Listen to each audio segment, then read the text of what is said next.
आटा आधा किलो। 7 पीढ़ी की चिंता सब करते हैं, 8वीं पीढ़ी की कौन करता है। एक दिन एक सेठ जी को अपनी संपत्ति के मूल्य निर्धारण की इच्छा हुई। लेखाधिकारी को तुरंत बुलवाया गया। सेठ जी ने आदेश दिया, मेरी संपूर्ण संपत्ति का मूल्य निर्धारण कर ब्यौरा दीजिए। ये कार्य अधिकतम 1 सप्ताह में हो जाना चाहिए।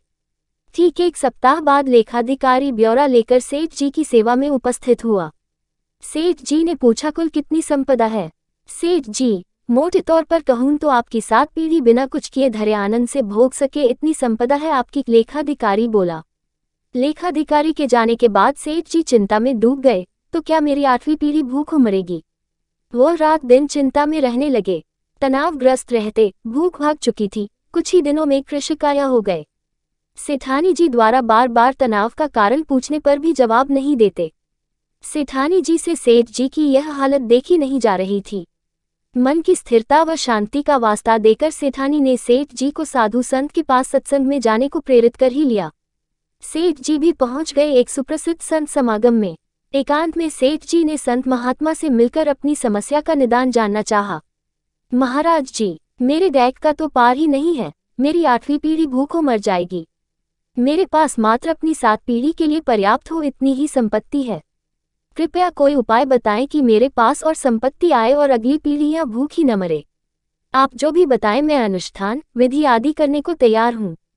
सेठ जी ने संत महात्मा से प्रार्थना की।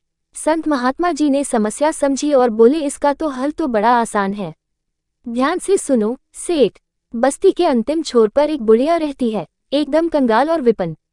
न कोई कमाने वाला है और न वह कुछ कमा पाने में समर्थ है। उसे मात्र आधा किलो आटा दान दे दो। यदि वह ये दान स्वीकार कर ले तो इतना पुण्य उपार्जित हो जाएगा कि तुम्हारी मनोकामना पूर्ण हो जाएगी। तुम्हें अवश्य अपना वांछित प्राप्त होगा।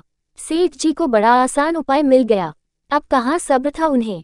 घर पहुंचकर सेवक के साथ 1 क्विंटल आटा लेकर पहुंच गए बुढ़िया की झोंपड़ी पर। माताजी, मैं आपके लिए आटा लाया हूं, इसे स्वीकार कीजिए। सेठ जी बोले, आटा तो मेरे पास है बेटा, मुझे नहीं चाहिए। बुढ़िया ने स्पष्ट इनकार कर दिया। सेठ जी ने कहा, फिर भी रख लीजिए। बूढ़ी माँ ने कहा, क्या करूंगी, रखकर, मुझे आवश्यकता ही नहीं है। सेठ जी बोले, अच्छा कोई बात नहीं, 1 क्विंटल न सही यह आधा किलो तो रख लीजिए। बेटा, आज खाने के लिए जरूरी आधा किलो आटा पहले से ही मेरे पास है, मुझे अतिरिक्त की जरूरत नहीं है। बुढ़िया ने फिर स्पष्ट मना कर दिया। लेकिन सेठ जी को तो संत महात्मा जी का बताया उपाय हर हाल में पूरा करना था। एक कोशिश और करते सेठ जी बोले, तो फिर इसे कल के लिए रख लीजिए। बूढ़ी माँ ने कहा, बेटा कल की चिंता मैं आज क्यों करूं, जैसे हमेशा प्रबंध होता आया है, कल के लिए भी कल ही प्रबंध हो जाएगा। इस बार भी बूढ़ी माँ ने लेने से साफ इनकार कर दिया। सेठ जी की आंखें खुल चुकी थी। एक गरीब बुढ़िया कल के भोजन की चिंता नहीं कर रही और मेरे पास अथाह धन सामग्री होते हुए भी मैं 8वीं पीढ़ी की चिंता में घुल रहा हूँ। मेरी चिंता का कारण अभाव नहीं, तृष्णा है।